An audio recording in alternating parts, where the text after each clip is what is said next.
Live from the WVUA 23 studios, it's the 2021 Tuscaloosa Mayoral Debate. And a very pleasant good evening, everyone, and welcome to the mayoral debate leading up to Tuscaloosa's municipal election that's scheduled for Tuesday, March the 2nd. I'm Mike Royer with WVUA 23 Television.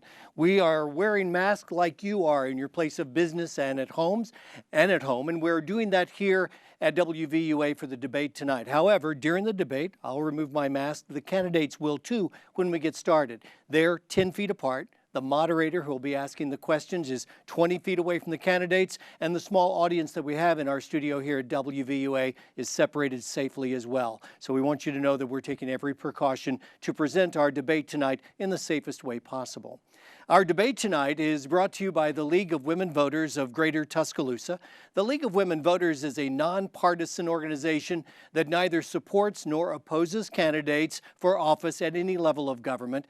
The organization encourages informed and active participation in government and in elections. It works to increase understanding of major public policy issues and influences through education and advocacy.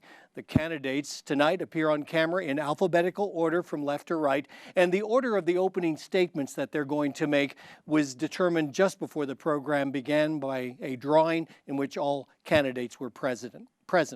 Candidates will have 1 minute to have opening statements, 2 minutes to answer every question they're asked during this hour debate, and then 1 minute to summarize and to make closing statements at the end of tonight's debate. Now let's meet the candidates who are in the studio tonight. We want to welcome to the studio Serena Fortenberry. She is a professor of English and literature here at the University of Alabama.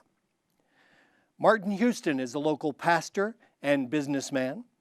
And Walt Maddox is currently serving his fourth term as mayor of Tuscaloosa. Moderating our debate is Kim Bailey with the League of Women Voters of Greater Tuscaloosa. Kim, it's all yours. Thanks, Mike. Good evening.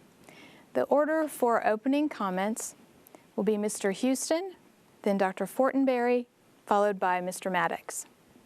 So, Mr. Houston, in 1 minute, please introduce yourself and briefly state why you think you are uniquely qualified to serve Tuscaloosa as mayor.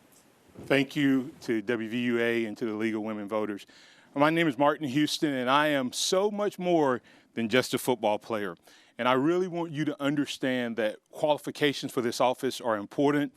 And I'm an individual who has done so many different things and been involved in the community in many different ways.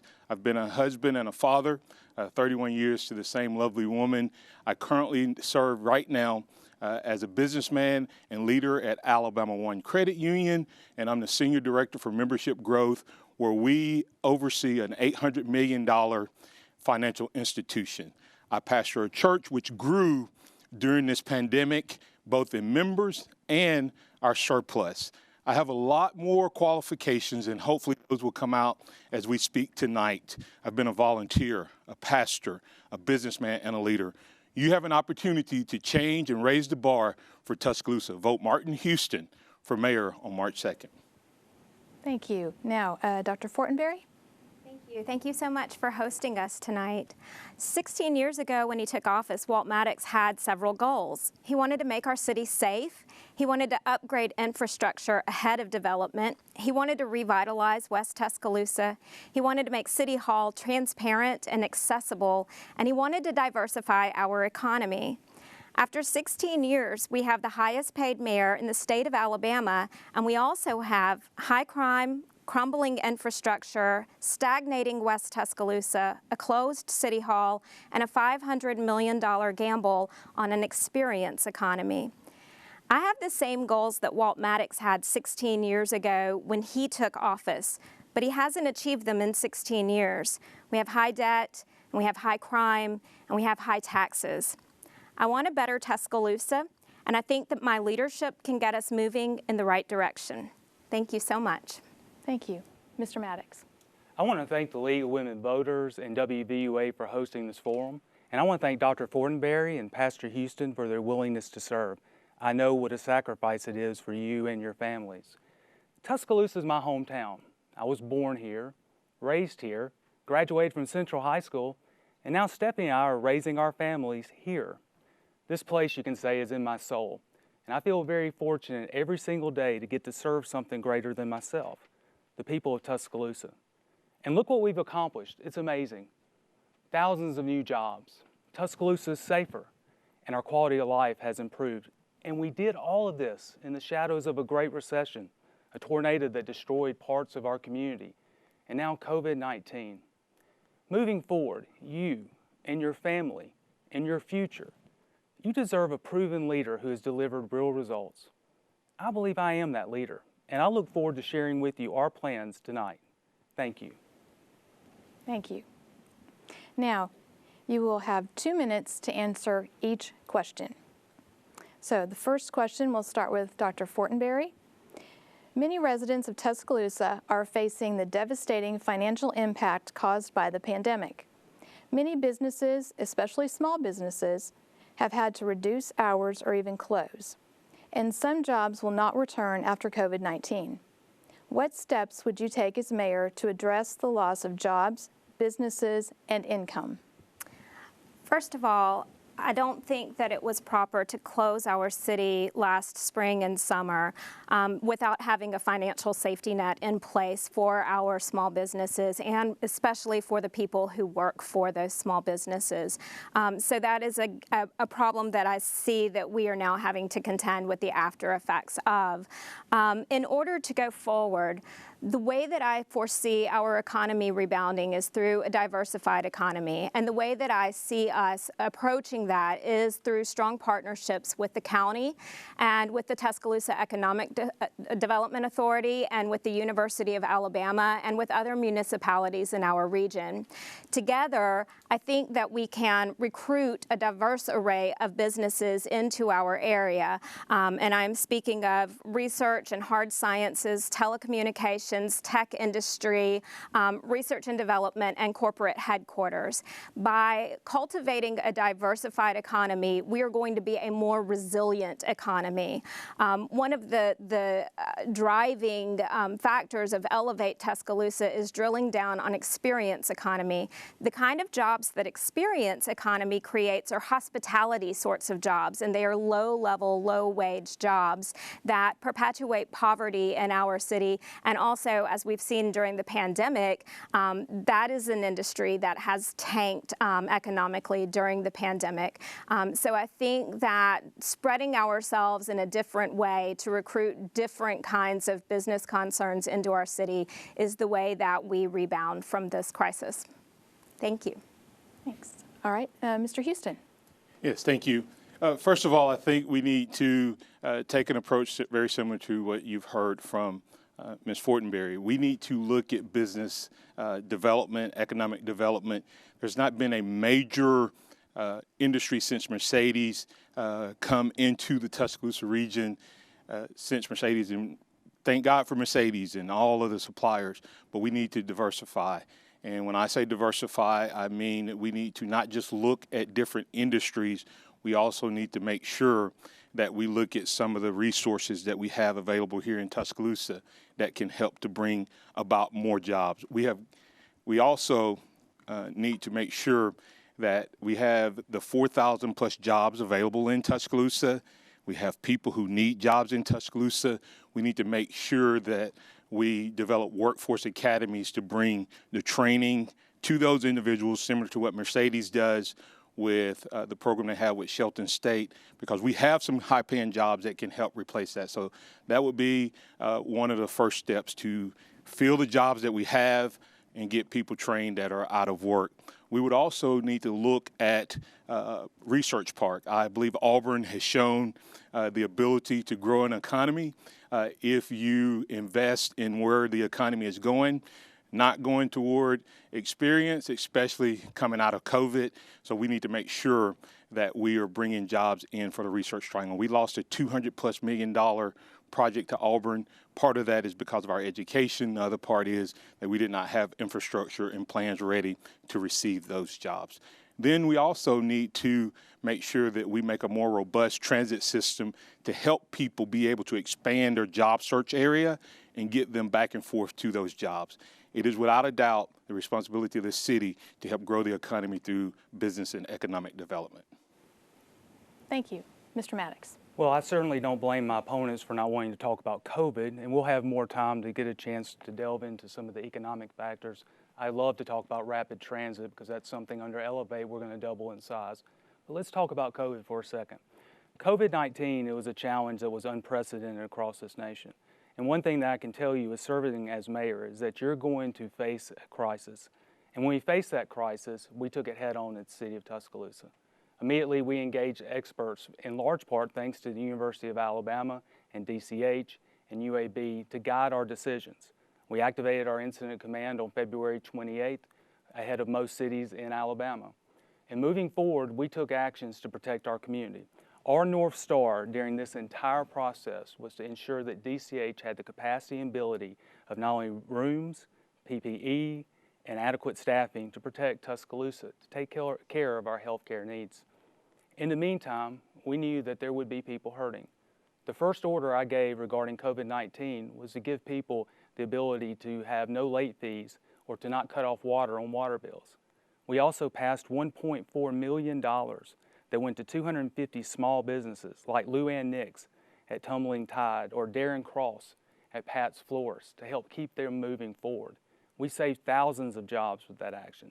And then I think about David Gay at Maud Watley or Dr. Karen Thompson at Tuscaloosa Emergency Services. The city allocated $500,000 to these agencies that were providing amazing benefits to our community. Now moving forward, I think the greatest challenge facing the next mayor comes out of COVID-19. And there's two issues. Number one is the economic, the other is education. Real quick. Number one, we're going to utilize Restart as a blueprint in our first 100 days to help our small businesses. Second, we think summer learning programs that is funded under Elevate can help us not only with the summer learning loss, but the COVID learning loss that's happened. Okay, thank you. All right, next question, we will start with Mr. Houston. As mayor, you represent 7 districts with unique challenges and opportunities within each. How will you prioritize projects and needs across the city? Well, first thing, I think we need to return the balance of power between the mayor's office and the city council.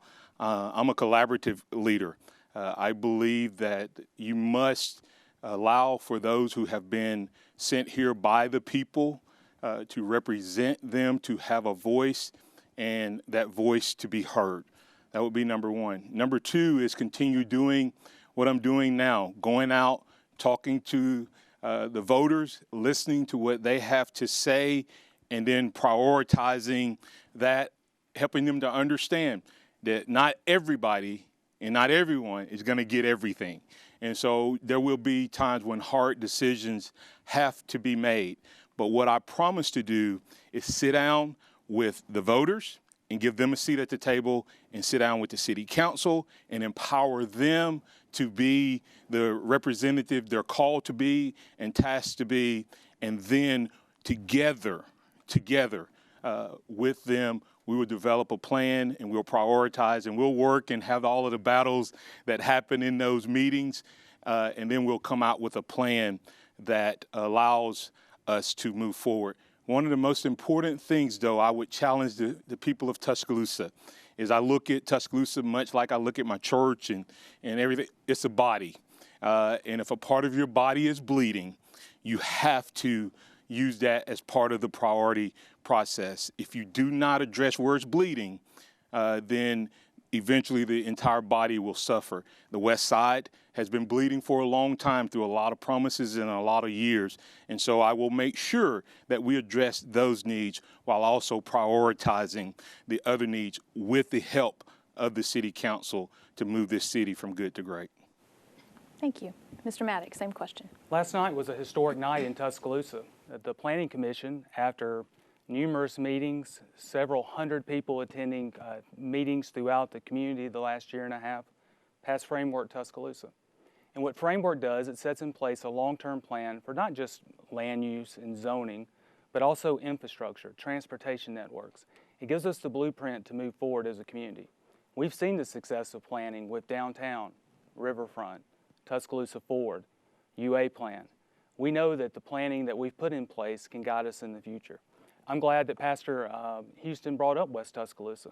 Out of the $570 million worth of capital investments that we've made during my time as mayor, 31% have gone into West Tuscaloosa. Look at McKenzie Court, look at Maud Watley, look at the new MLK, look at the new West Lawn, look at the street improvements on MLK, look at the $32.5 million project that's underway right now with Martin Luther King Jack Warner Parkway. And then we move across North Tuscaloosa, where we're going to have McWright's Ferry Road, again, thanks to a wonderful partnership between the county, city, and our legislative delegation. I think also moving forward, we've got to make certain that we implement Elevate Tuscaloosa. This is our opportunity, knowing that 68% of millennials and Generation Zs, they choose their community before they choose their job. We've got to have rapid transit and workforce transit. We've got to have first quality elite parks and recreation. We got to make certain that we fulfill the promises that we made. We cannot retreat from this moment because a diversified economy, the knowledge base and technology base, you hear these buzzwords, but there's something deeper to that. You've got to have the intellectual talent that's here at this university, and Stillman want to stay in our community to take advantage of those jobs. So I certainly think those things, among others, is what can keep this entire city moving forward. And lastly, let me say this. One of the challenges of mayor is that you represent a diverse people from diverse geographical areas. During my time as mayor, we have made it work, and we will continue to make it work. Thank you. Dr. Fortenberry? Could you repeat the question for me? Sure. As mayor, you represent 7 districts with unique challenges and opportunities within each. How will you prioritize projects and needs across the city? Thank you. The first way that I would prioritize projects and needs across the city is doing a comprehensive evaluation of city infrastructure, roads, sewer, and water, because these are essential ways that we deliver services to our citizens. And I think that prioritizing projects after that evaluation and methodically addressing them is very important. Beyond that, I do think that listening to city councilors who are closer than the mayor to their districts and to their constituents is deeply important. But I'm familiar with a lot of the needs throughout our city already. I know that District 4 and District 5 are feeling the pinch of student housing and wanting to cope differently with those pressures. District 3 copes with the problems of extensive residential development that has caused traffic problems, and there has been a lot of anxiety about new planned residential developments. In District 6, residents have been contending with a terrible sewer smell for 20 years now, and it hasn't been addressed, and I think that that's extremely important. District 7 has problems with crime, the need for commercial reinvestment in the McFarland Mall site, which desperately needs reinvestment. And then in District 1, where I live, and in District 2, the city spent $417,000 2 years ago to create a plan for West Tuscaloosa, and that plan then inexplicably became a study, and all of the recommendations that were in it were sort of shelved, and what of those recommendations made it into the framework plan are very short and very broad and very vague. And my feeling about the framework plan in general, I sat on the steering committee for this planning, is that the plan itself is quite vague, quite general, and quite broad in its scope, and it doesn't deliver the specifics that the citizens of Tuscaloosa really need. Thank you. Thank you. All right, Mr. Maddox, we'll start with you on this next question. Many parts of the nation are reviewing how law enforcement should function. How, as mayor, would you address this issue in the city of Tuscaloosa? What programs would you suggest and or prioritize? Following the death of George Floyd, we all had to take a deeper look. I did too. This summer, I met with more than 6 community leaders, mostly from West Tuscaloosa, to talk about building trust with the community, many in our underserved areas, and rebuilding trust with police. From there, we've created Project Unity. 52 stakeholders across our community serve on 2 commissions. One is the Chief's Commission on Policing, and the second is the Mayor's Alliance for Opportunity and Advancement. As part of that, we've already acted. Not only did we listen and we learned, but we acted. We've passed an unbiased policing policy. We've eliminated chokeholds. We have also required every police officer, if they see someone in custody being abused, they must report those actions. We've also moved forward with a rapid response team as it relates to crime. We're going to put more lighting and cameras into areas of our city that need it. On the other side, though, is dealing with the root causes of crime. See, policing is just treating the symptoms. What we've got to go after is that disease, and that disease is lack of educational opportunities, lack of economic opportunities, and housing. Just for example, what Dr. Fortenberry mentioned with the West Tuscaloosa study. As part of that, we identified 305 properties that were blighted. Today, we've cleared 105 of those properties. We want to take that, Dr. Fortenberry, and do more of it across the city. And whether it's economics or housing, we're taking the best and brightest in this community. And their recommendations will be to us by the end of May. But know this, is that not only did we listen, not only did we learn, we are acting. And I believe part of that acting will be a new Benjamin Barnes Branch YMCA in West Tuscaloosa.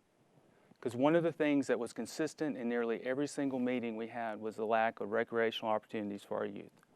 This, among others, with Project Unity, I think can be transformative for our community. Thank you. Dr. Fortenberry? Yes, thank you. The way that crime, from my view, has been handled in the city of Tuscaloosa is in a reactionary way. This happened last summer when the police chief wanted to get window tint checkers so that was a way to get into people's cars with a presumption of assumed guilt for people. Most recently, the city elected to buy a bunch of properties in University Manor as a way to contend with crime. But there was no plan there other than condemning the properties. Why would the city buy property in order to reduce crime? This isn't sustainable. The city can't buy every property in the city where crime is occurring. So there just seems to me to be no plan. Instead, we have some committees that are spinning their wheels and meeting for well over 9 months before they ever make recommendations in May. From my point of view, there has to be an integrated and planned approach. Part of that regards our police force. We have pension problems and we have pay problems within our police force, and we don't retain and we don't recruit well. Robust educational initiatives is what we need because that helps people out of poverty. Poverty leads to desperation. Desperation leads to hopelessness, and hopelessness leads to crime. We need stronger urban planning. I was speaking to the Home Builders Association yesterday about how to plan neighborhoods to prevent crime from happening within those neighborhoods. We need real community policing, and especially in the university area, but throughout the city, we should be incorporating CPTED principles into our streetscapes in order to improve safety for our students, but also for our citizens throughout the city. Thank you. Thanks. And Mr. Houston? Thank you. And on some of those points, I totally agree with Ms. Fortenberry. And I want to point out that there was a lot of money spent on West Side, but just because you spend money doesn't mean you solve the problem, and the West Side still is bleeding, in my opinion. And part of what we need to do is hit crime head on, but you have to identify why is crime happening. And statistically in 2019, robberies and auto thefts were up. A lot of these were juvenile crimes. So one of the things we need to immediately do is get our young people engaged and involved. Poverty begets crime. Let's just face it. A lot of times people who are committing these crimes are in poverty. But here are some of the steps I would take. First of all, I'm going to come alongside the police and allow them to do their job, but they will always know that the mayor fully supports them. I will continue to recruit, train, honor, and lift up the police officers, the public servants who protect and serve. I will bolster the mental health unit that the mayor has started, and I will make sure that all our other officers are competently trained. There's a report that potentially 1,000 mental health calls will go out, and we need to make sure we're prepared to handle that. I'll challenge the community to get involved. It's not enough to have police officers there. The community has to meet them. So there needs to be relationships rebuilt. There needs to be trust reestablished. We need to understand that they are an asset to our community and not adversaries to our community. We should go about doing lighting to make areas safer and provide clear access for our people. Most of all, I will equip the police and all those who serve, not just police, the entire system, to make sure that they have the resources they need to provide safe and secure communities. Great, thank you. Dr. Fortenberry, we'll start with you on this question. Tuscaloosa's economy benefits from its attractions, such as the University of Alabama and Stillman College, and other features, making us a destination city. How can the city balance the interests of long-term residents with such issues and the proliferation of short-term rentals, hotels, and student apartments while simultaneously attracting business and tourists to Tuscaloosa? That's a tough question and a thorny one. I think that boils down to strong urban planning again. The student apartment problem has been going on. We've been beleaguered by this for years. 8 years, I think, is when the Student Rental Housing Task Force was appointed. And we've enacted a series of policies that have actually done us more harm than they've done good. One of those was creating the box, but not creating regulations that regulated or delimited student housing developments outside of the box. So we had the box that was for student housing, but then we had student housing still popping up all over town. We had the bonus height provision. The bonus height provision was passed to allow developers who gathered an acre of land inside of the box to build to a bonus height. And that is how we got mega complexes right in this area where we are standing. At the same time, we've had a problem with plexes. The triplexes and the quadplexes have proliferated and have actually gutted a lot of workforce housing within our city, replacing entire neighborhoods, especially in the 15th Street and Hackberry Lane area. And then we've also had the impact fee problems, which our current mayor called a backdoor tax when they were first proposed by the Planning and Zoning Commission. Our impact fees are low, and they don't offset the infrastructure problems that the student housing creates. In terms of the short-term rentals, we have a problem in that there is no grounds for denial, really, for our Zoning Board of Adjustment. So that's a different problem. Strong planning and integrated planning instead of piecemeal ordinances is the way to go forward to balance our long-term residents and our short-term residents within the city. Thank you. Could you repeat the question? Sure, it was a long one, I know. Tuscaloosa's economy benefits from its attractions, such as the University of Alabama and Stillman College, and other features, making us a destination city.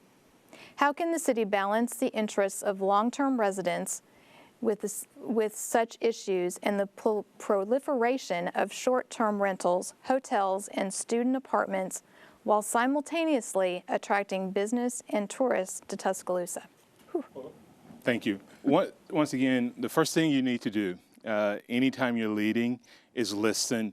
And of course, my candidates have 16 years and has been in City Hall with great effect for 3-4+ years.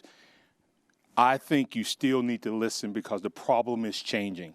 I think we need to look at where we are as a city, understand that the university is important to us. It's a major part of what we want to do as a city and how we want to grow. However, we need to make sure that the residents that are directly impacted and indirectly impacted. For instance, I spoke to a restaurant owner who said, you know, it's great to have all those games, but it actually hurts my restaurant. So we need to go out and listen to people and find out what's the problem, what's the issues, what's the challenges, what are those challenges, and then systematically lay them out. We have heard the mayor say numerous times, planning, projects. Planning is great, but if you don't stick to the plan it does not matter. And I believe that's where you have to, once you get that plan, make sure you stick to that plan. And then as far as recruiting new businesses, I think our biggest challenge in this city is educational excellence. We are struggling as a school system as a whole. We have a third of our city where most people move to when they come to Tuscaloosa with high-paying jobs, and we have residents that are in other parts of the area that do not feel they get the same level of education, and that is translated or communicated to the businesses we're recruiting. So we also have to address that and then just go out and be aggressive with the recruitment and expect to be the best, go after the best, and then deliver the best. Thank you. Mr. Maddox. Well, I think one of the differences that you see emerging, even in the few minutes we've been together, is there's one thing to be the critic.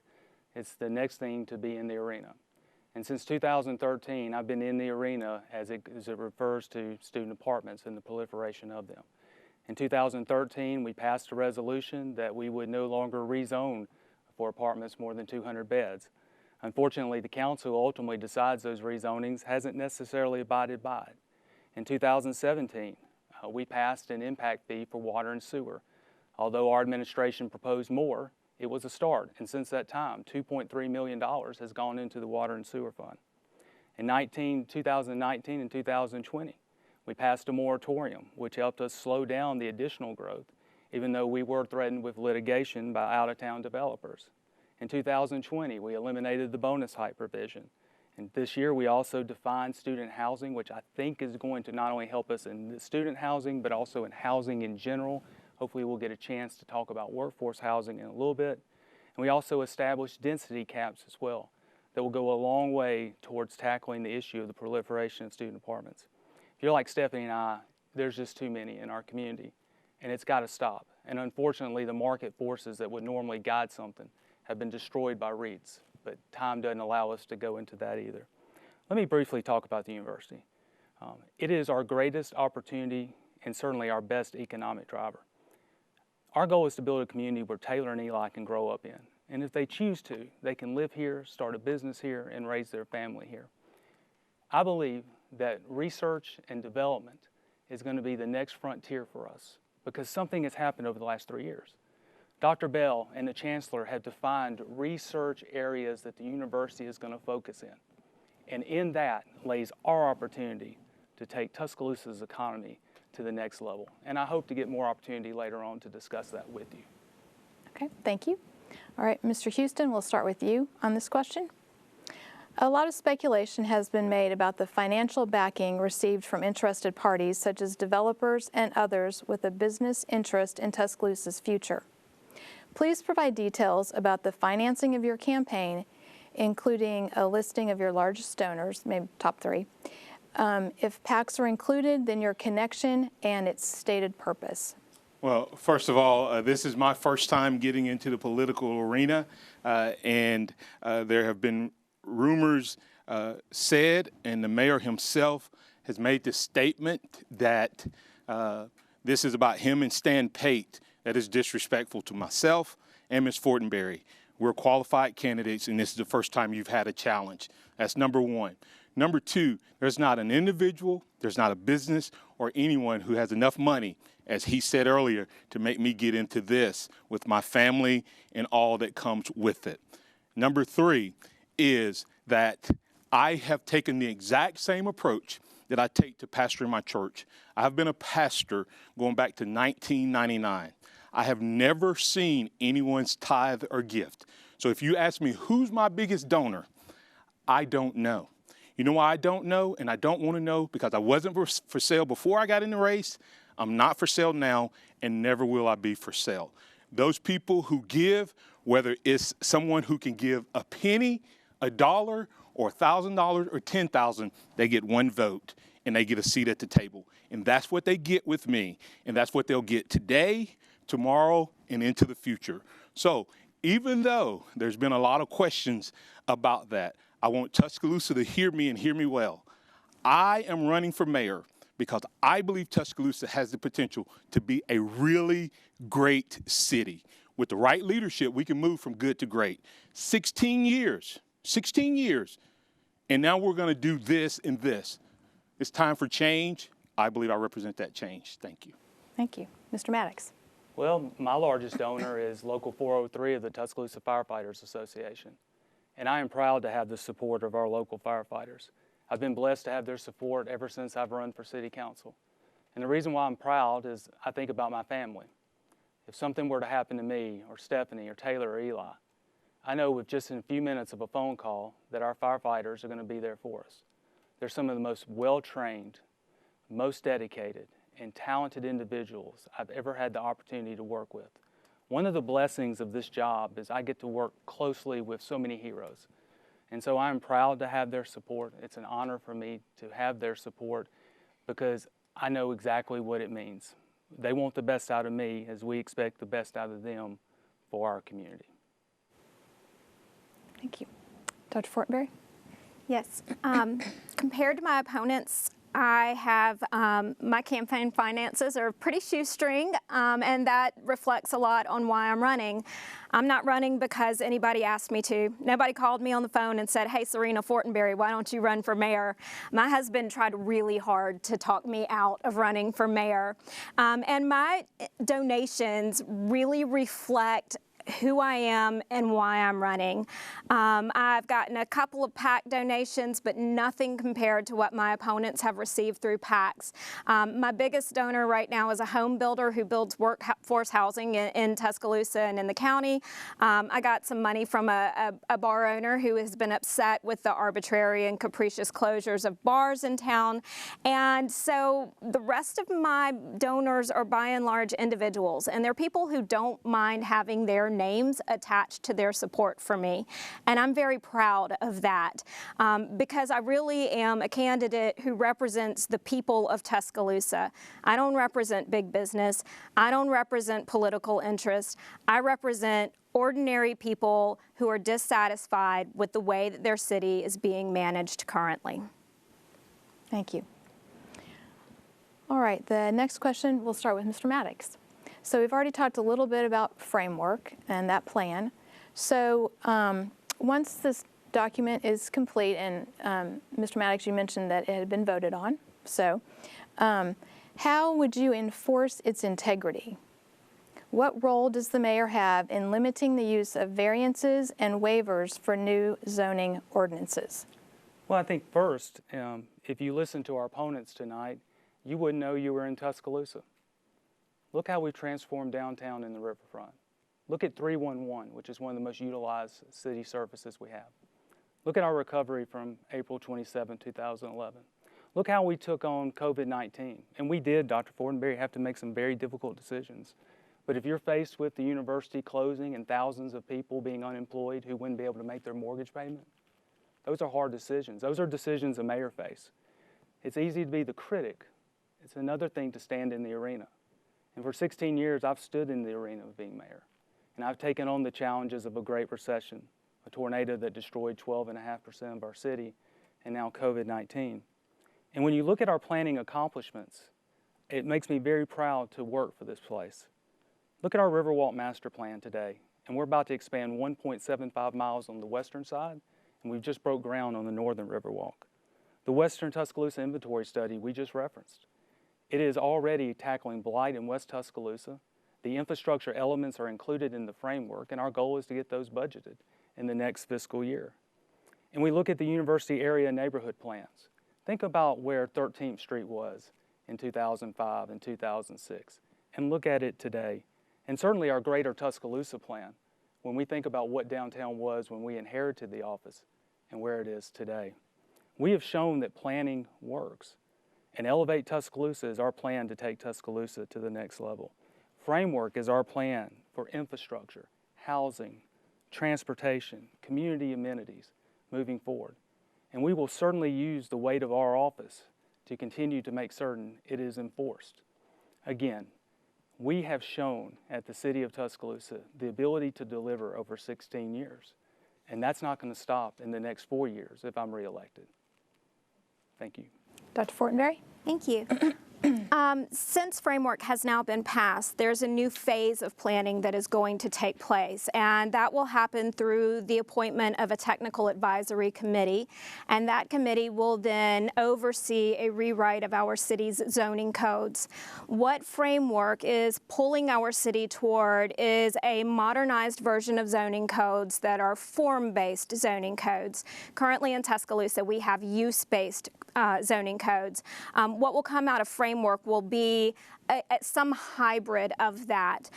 There is great potential in form-based zoning codes to plan our city better and to make sure that the text that we see in the framework plan really plays out in our zoning ordinances. Our zoning ordinances are then going to be understood and applied by our various boards, the Planning and Zoning Commission and the Zoning Board of Adjustments particularly, and then also City Council. If I am mayor, this is what I think must happen in order to protect the plan and to make the plan work and function for the people. Our Planning and Zoning Commission currently has members who have conflicts of interest who sit on it. I don't think that this is healthy for our city, and I think that in those appointments we have a commission that is not always oriented toward the people that they serve, and that is the public. So I think that changing the composition of those boards who understand and apply the codes and make sure that petitions that come before them comply is very important. And for me, I would be emphasizing to all of the people who serve in various capacities that we serve the public, not ourselves in City Hall. Thank you. Mr. Houston. First of all, I said at the beginning that Tuscaloosa is a good city and not a bad city, but I want to move it from good to great. And so I do want to applaud the mayor on what he's done in terms of framework and getting it there. But as I have gotten deeper and more involved, what I see is plan, project, committee, and then not necessarily following the plan. So step number one would be that look at the framework and then get together with all of the parties involved with implementing that plan and framework and making sure that we stick to the plan that's before us. And as we do that, of course, it requires teamwork, it requires leadership, and we also need to make sure that there's transparency when there is a change, because change is a part of life, and change will happen.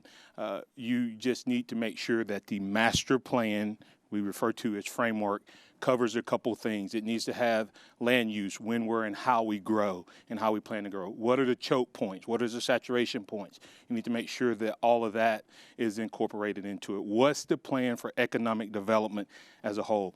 And the mayor mentioned infrastructure and planning. Well, we have a $300 million water and sewer improvement project that is on our doorstep. We've already borrowed $114 million of SRF loans to handle our maintenance right now. And so when we look at those projects, those things are coming. It's like borrowing money, living your life, kicking the can down the road so that your children will have to pay for the life you lived. And that's where we are right now. And we're going to have some hard, tough decisions. But I will make sure that we stick to the plan and use the team that is there and make changes to that team as required and needed. Thank you. All right, Dr. Fortenberry, we'll start with you. Some of the brightest and best students are leaving our colleges and universities for opportunities outside of this community. What would be your plans to create knowledge-based jobs in Tuscaloosa? How can the Alabama Innovation Commission, which is chaired by State Representative Bill Poole, assist in your efforts? Okay. Well, in Tuscaloosa, we have several federal opportunity zones that offer tax incentives to people who will invest in communities that are in need of investment. And Bill Poole has also passed or helped to pass legislation in the state to also add incentives at the state level for investments in opportunity zones. So I think that Tuscaloosa is not currently promoting that aspect of our community community. I also think, and I think I've already said this, but I'm going to backtrack again, strong partnerships between the city and the county and local municipalities and the university and Stillman College and Shelton. This is the path forward. If we don't work together with other people, if we are going to be just the city of Tuscaloosa out on a limb working alone, we're not going to move forward.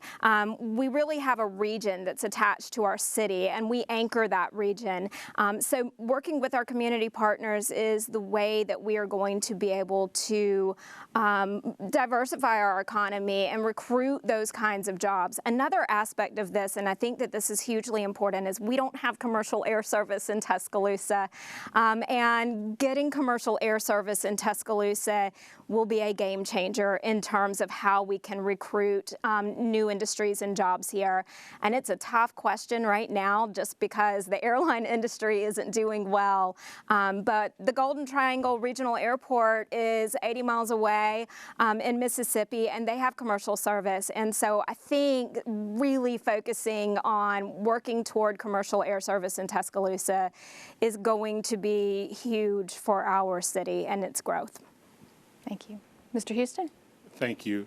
First of all, we need to realize what we have on our doorstep as a city. We have gone through one of the largest growth opportunities any college anywhere has faced, and this is an opportunity for us to grow our city, grow our tax base, and keep these young minds here. First of all, you need to figure out what is it or what are the main focuses of Tuscaloosa, Stillman, and Shelton, the graduates that they are producing that also translate to great industry for your community. Then you actively go out and begin to recruit those businesses. But here's the key. As you recruit, you have to also prepare and build infrastructure. I think about Nick Saban recruiting Julio Jones while building facility to become a great university. He did both and I do not think that we do a great job of planning where we want to grow. Ms. Fortenberry did mention the airport, and I would say the commercial is a piece of that. But I also think, back to the point about getting college students to stay and live in Tuscaloosa, is getting those, I call them sexy companies, the Amazons of the world, the Googles of the world. If we increase our cargo ability at the airport, I believe it gives us the opportunity to improve our industrial park. And as we improve our industrial park, we're able to go to Google, Amazon, and say, hey, here's a great place. We are the gateway to West Alabama and into Mississippi all the way down to Mobile. And if you'll come to our city, we can help you get to all of those clients. So that would just be one way to do it. And then also make sure that we don't forget about our small businesses and the ideas that we can help them generate in creating new opportunities by incentivizing them. Thank you. Mr. Maddox. Well, I think there's some opportunities that are coming Tuscaloosa's way, and we're going to be ready to take advantage of them. First is what Mercedes-Benz is doing. Do you know that 2 of the 8 board members of Daimler, including Ola Kalenius, who is CEO of Daimler, lived in Tuscaloosa for more than 10 years, had children born here? Also, Mercedes is leading the way when it comes to electric vehicles, EV technology, and also autonomous vehicles. About a year ago, Judge Robertson and myself and the governor met with Ola and his team in Stuttgart, and we talked about what the future could be for Mercedes North America in this regard. There is a lot of things happening on this front, and I think our community is going to be pleased with that moving forward. The second thing that's happened is you can't have research and development until you have an institution of higher education that is squarely focused on those things, such as now thanks to our Chancellor and Dr. Bell, we now have Alabama Transportation Institute, Water Resource Center, cyber technology. Those will be the next frontier of bringing the private sector around them. But lastly, let me talk about creating the workforce of the future. I'm the only candidate that has stood in support of Elevate Tuscaloosa to help us keep those college graduates here in our community. I hear talk about the airport, but without Elevate Tuscaloosa, we wouldn't be doing the runway improvements that will allow us to land those cargo planes in Tuscaloosa. We wouldn't have a plan to upgrade our airport to meet future commercial needs.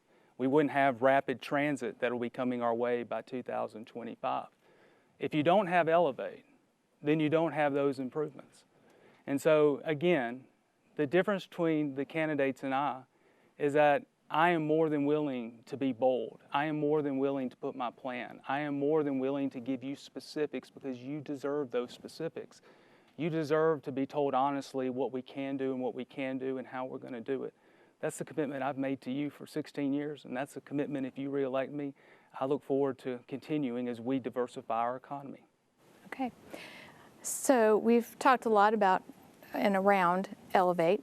So let's focus in on it a little bit. It was passed in 2019. It included pre-K expansion, airport, commercial service, as you've mentioned, and a convention center, among other projects. Do you support continuing these projects as planned? If not, what would change? And Mr. Houston? Well, first of all, let me clarify with the mayor. I never said I did not support the projects of Elevate. Now, I do have questions and great concerns about the $60 million experience venue as far as the city driving that.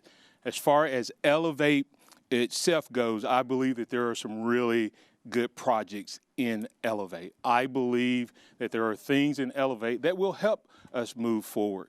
But my concern with Elevate is that it's not delivering as it was stated.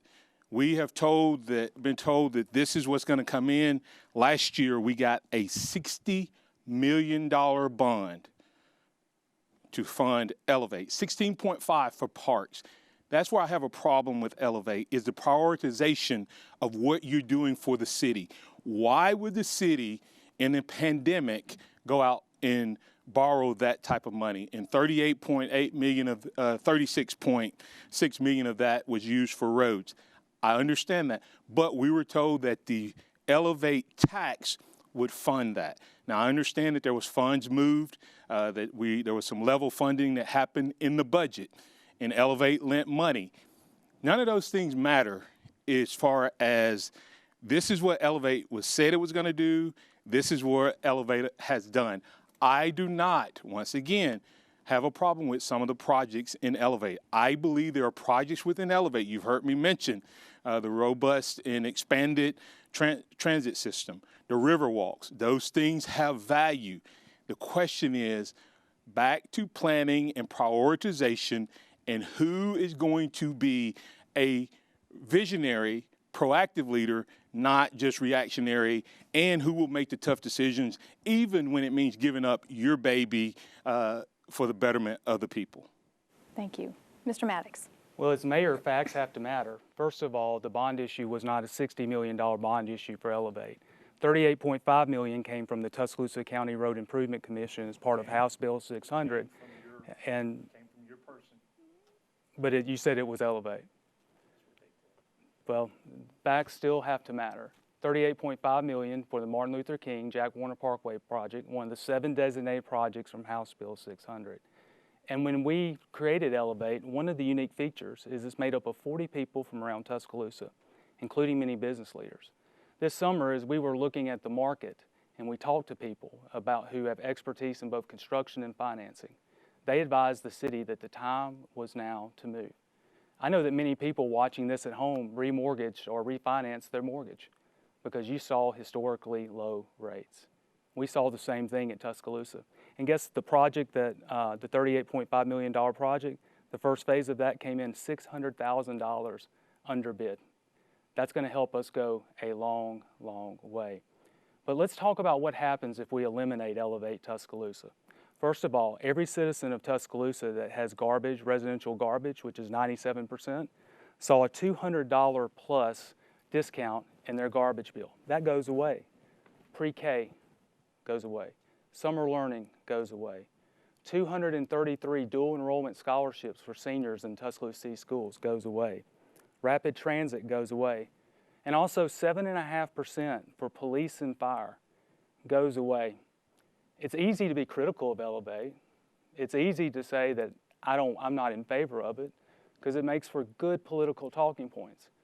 But 5 years from now, if we didn't prepare this community for an experience-based economy, which is more than tourism, that's about that knowledge and technology base, we wouldn't have been serving you well or effectively.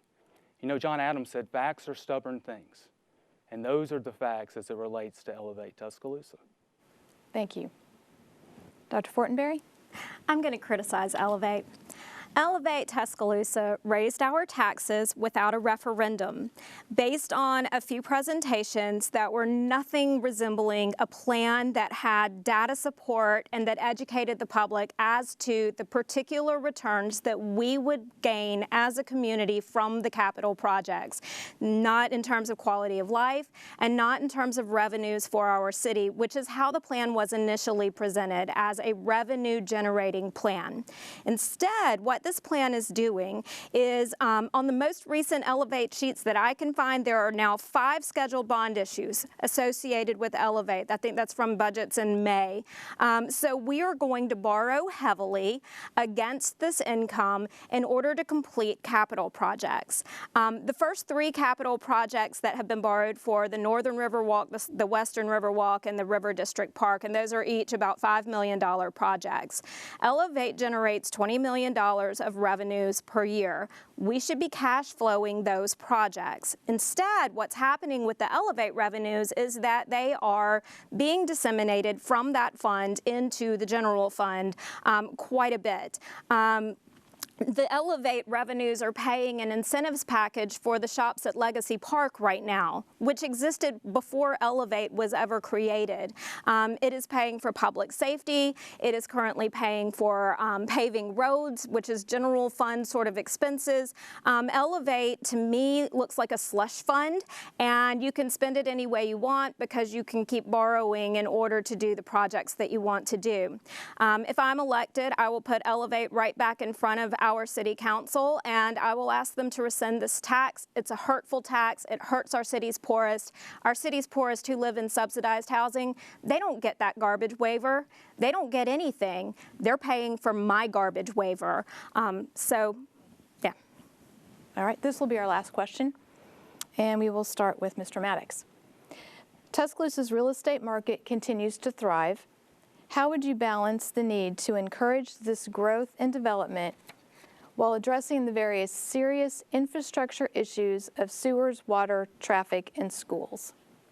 Well, first, let me just again go back to Elevate. What Dr. Fortenberry didn't tell you is that she is going to eliminate Elevate, and your garbage bill is going to go up $216 a year. You're not going to have airport improvements. Fire and police are going to lose $1.1 million. The river walks will go away, and you will be poor for it, and you'll be paying more garbage rates, and you won't have a plan for Tuscaloosa to be ready in the future. As it relates to housing, there's 2 things that we need to begin thinking about. Number 1 is the extension of our sewer lines, both in North Tuscaloosa and also in East Tuscaloosa. Both extensions of those sewer lines will give us the ability to be able to create more of a housing market. Second, the recent work that's been done through Framework, plus the amendments that we've made in terms of looking at student apartments, will certainly help us in terms of creating more accessible housing for our workforce. Third, we've got to continue to implement House Bill 600. We haven't had an opportunity to talk about that tonight, but as a community, we came together and passed the Transforming Tuscaloosa County legislation. We're going to see McWright's Ferry Road in North Tuscaloosa.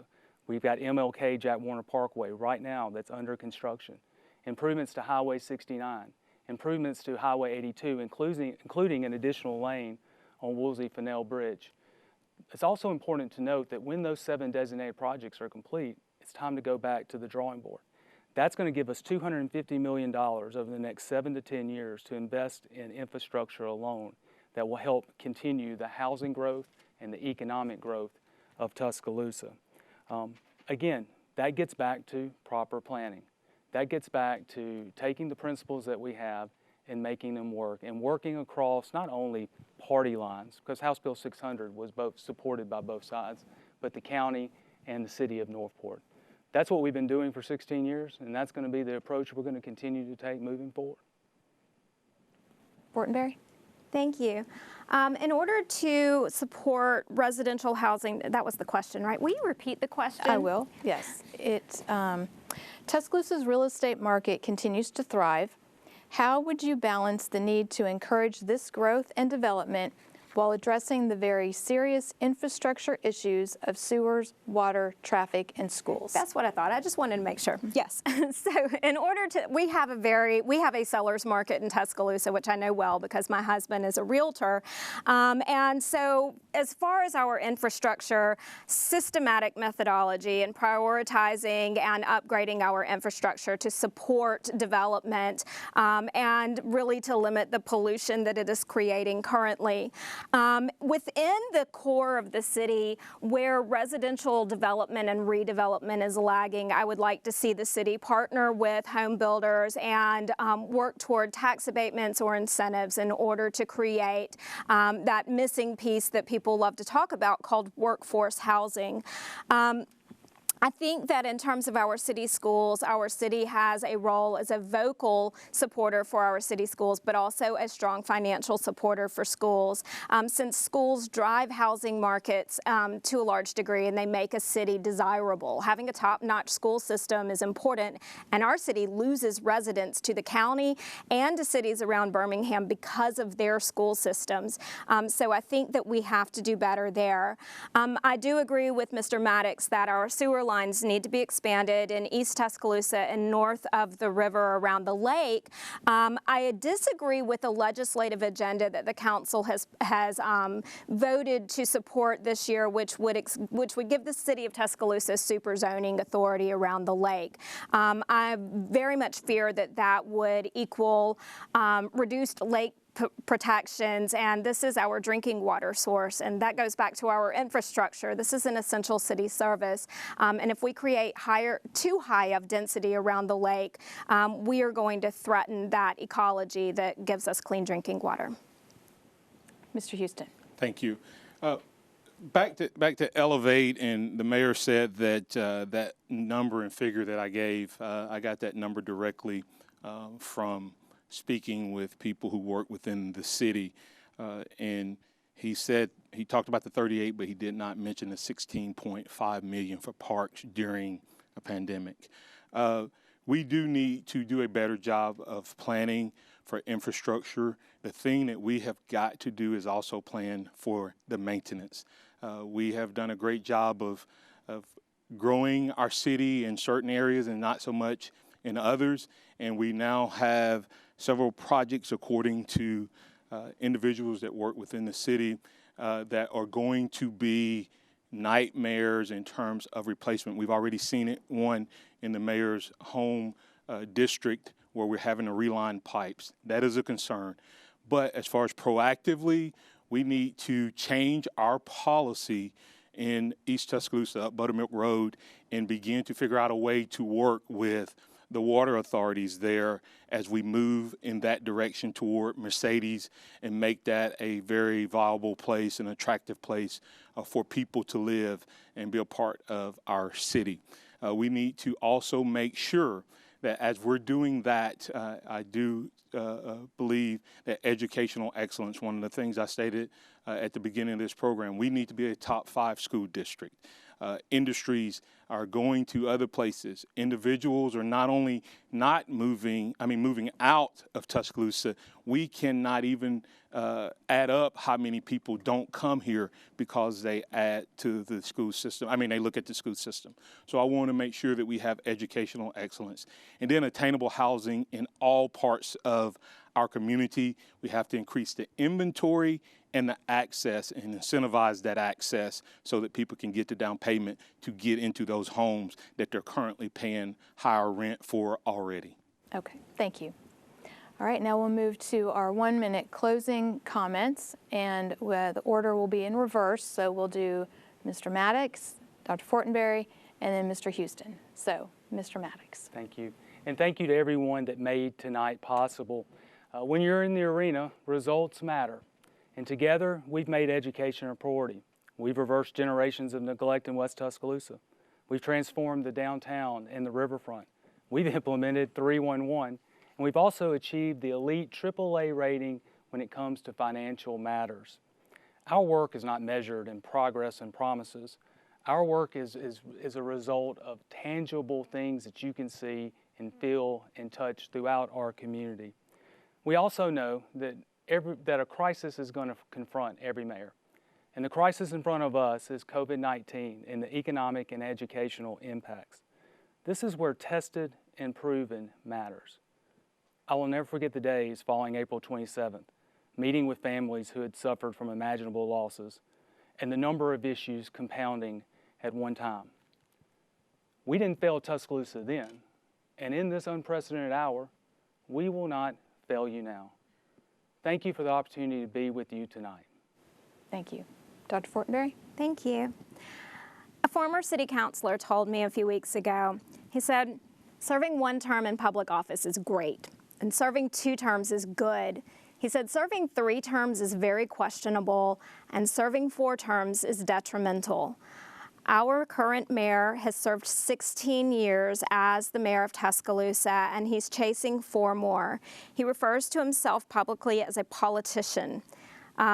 I'm not a politician. I don't want to be a professional politician. That's not my agenda, and that's certainly not my goal. I'm just a regular person, and what I have done for the past 5 or 6 years of my life is, between having a career, having children, having a husband, and doing the volunteer work that I do within the community, I've given a good portion of my time to combing every agenda that comes across my desktop via email from the City Hall. I look at council committee agendas, I look at everything, and I'm researched and I've done my homework. Thank you. Mr. Houston? Thank you. 16 years is enough. It's time for a change. I believe without a shadow of a doubt that you hold that power in your hands. I want to leave you asking just a couple of questions. What is better for you? How have things changed? How have things improved? And then ask yourself, do you want a leader who touts how they have reacted to a recession, reacted to a tornado, or reacted to COVID? You need a leader post-COVID that's proactive and visionary and can inspire you and others to be your best. I am a proven leader. 27 plus years I've led and started and wrote paychecks and went without paychecks as a business owner and as a man who have sacrificed and led my family. I am a competitor, I am a champion, and I'm an overcomer, and I can lead this city from good to great. Thank you. Thank you. On behalf of the League of Women Voters of Greater Tuscaloosa, I want to thank the candidates for their participation this evening. It's been a lively and great discussion. Back to you, Mike. Kim, thanks very much. Excellent questions. Thanks to you and to the League of Women Voters. And we want to thank our candidates tonight as well. They were all well prepared. They were all passionate with their beliefs.